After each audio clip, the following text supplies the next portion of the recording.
Buenas, pessoal, tudo bem? Hoje nós vamos falar sobre o fascismo e a sexualidade. Antes eu queria fazer duas observações. Primeira, como eu estou triste em ter que falar desse assunto sem estar na sala de aula. Principalmente aí com o nono C, com o nono D, né, que são salas que quando a gente trabalha algum assunto relacionado com a sexualidade, as aulas são sempre muito produtivas. Eu aprendo bastante com vocês, né? A gente sempre constrói uma aula bem legal, já que a aula realmente é construída, né? Não é igual ao vídeo aqui que eu preparei e simplesmente eu falo. É diferente. E a segunda observação é que apesar de outras pessoas assistirem esse vídeo, a linguagem e o conteúdo, ele está voltado para os jovens do nono ano. Gente, vamos lá. Fascismo e sexualidade. Não tinha como falar desse tema. Na verdade, esse assunto de hoje, ele começou como? Com uma pergunta.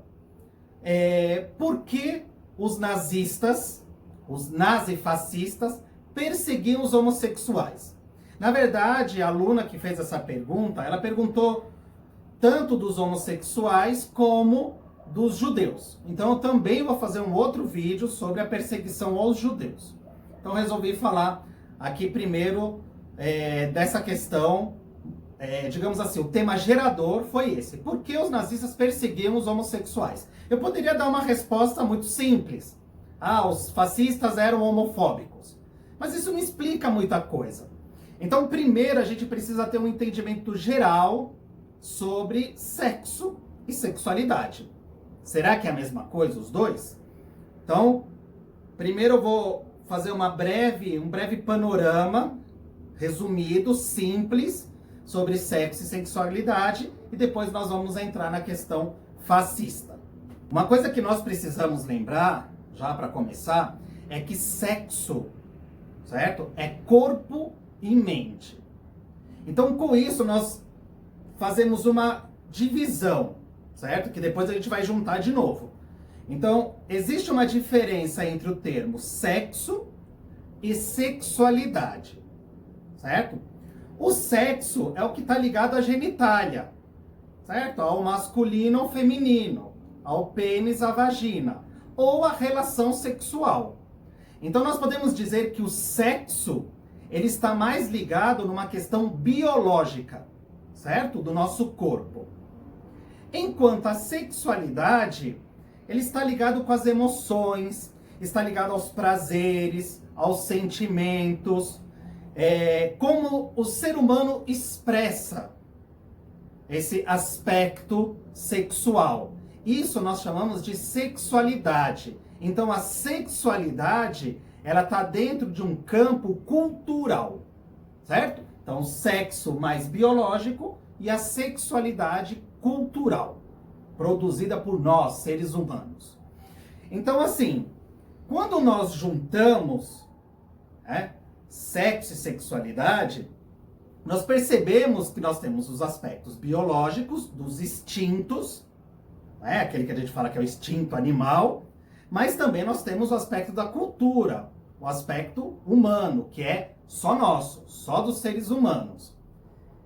Quando nós falamos de cultura, nós precisamos lembrar que a cultura, ela tem história. Ou seja, nem sempre os seres humanos se expressaram sexualmente da mesma forma em outras épocas. Certo? Como nós expressamos nossa sexualidade hoje, nós, os seres humanos contemporâneos, modernos, no capitalismo. Em outras épocas, os seres humanos expressaram sua sexualidade de uma outra forma, porque é cultural, e a cultura, ela sempre muda, beleza? No aspecto biológico, nós precisamos lembrar que o ser humano é um animal sexualizado. O que isso significa? Que ele é sexualizado? Porque desde que ele é bebê, filhote, o bebê é o filhote do ser humano, ele precisa ter o contato materno para ser aquecido, para ser protegido, para ser alimentado e até higienizado. Então nós experimentamos, desde que nós nascemos, um contato prazeroso. Não sei se vocês já viram, né, algum vídeo, já, enfim, já passaram por essa experiência de ver, por exemplo, um bebê quando nasce, ele chora, né? Ele chora porque, imagina, ele tá lá quentinho, aquecido, tal, e ele sai, vê luz, vê barulho. Então, a forma de expressar dele é chorando, né?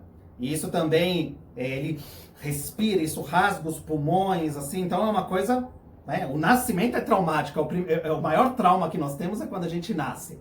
E ele é rapidamente, quando ele é colocado junto à mãe, ele se acalma. Ou seja, ele recebe uma carga de prazer.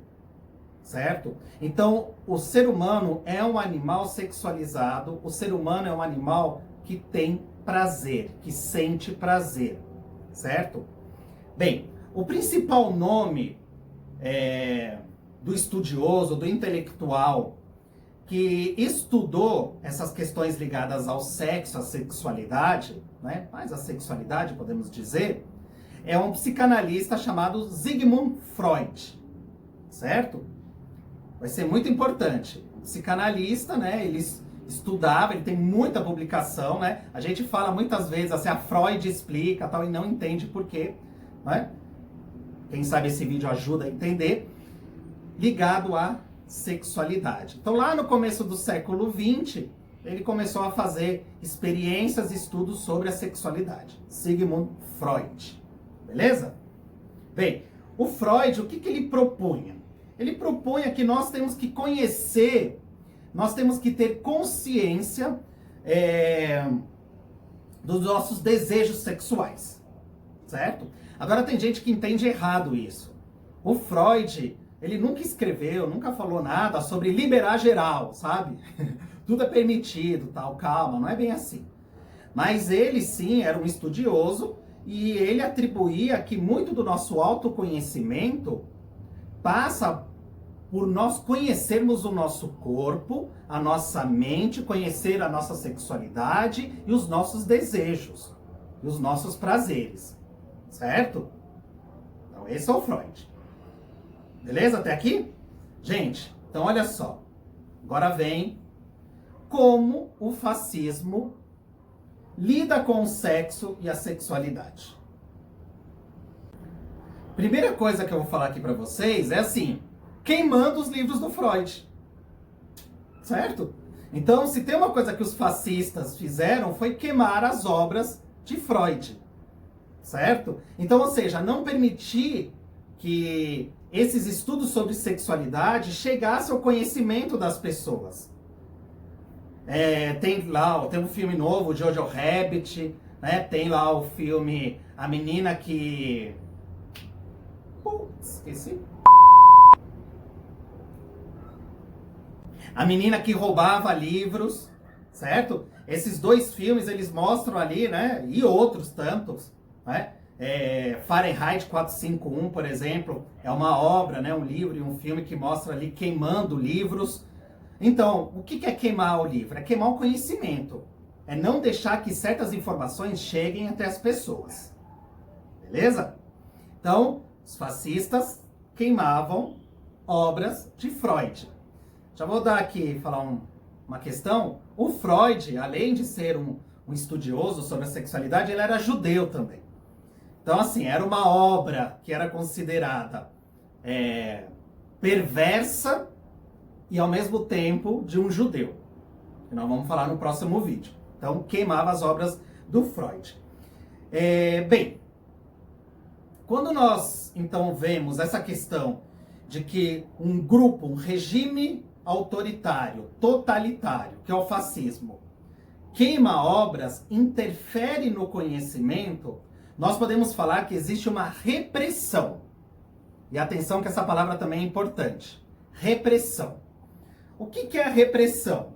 É não deixar que algo aconteça. Né? Quando a gente vê lá, a polícia reprimiu os manifestantes. Ou seja, era proibir, era censurar que houvesse uma manifestação. Então, repressão, gente, é a interferência de algo externo em algo interno. Ou seja, é de fora para dentro. Isso é repressão. Então, quando a gente fala de repressão sexual, nós estamos falando de um mecanismo social que interfere na vida, na sexualidade do sujeito. Isso é repressão. E o governo fascista, o fascismo, é repressor. Obviamente que não é só o fascismo que é repressor, que reprime a sexualidade do sujeito. Ao longo da história, existiram aí várias civilizações, né?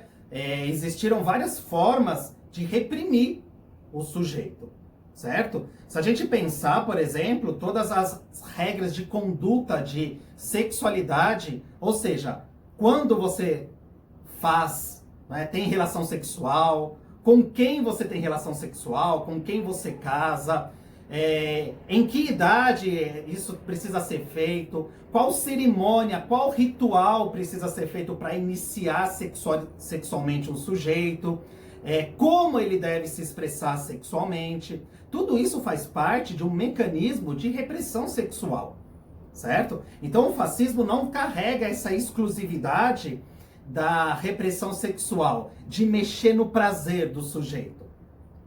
Várias épocas determinaram um pouco ou muito, dependendo, como que o sujeito se relaciona sexualmente.